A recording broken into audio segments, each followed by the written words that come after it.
All right, here we got some groundwork. Stack. Another stack. Here we're going to pick up a kitchen over there. Kitchen over here. Here we splitting. To the left we have a bathroom right here. As you can see, backwater valve, toilet, sink. We got a tub. We got a 3-inch stack going right there. But over here when we split, right here we got a floor drain on the left for a water heater setup, laundry sink, trap primer water.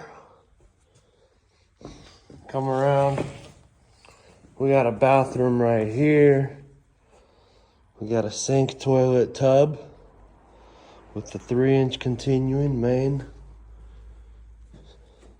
And all the way home to that's a 2-inch stack. We're gonna use that for testing the groundwork.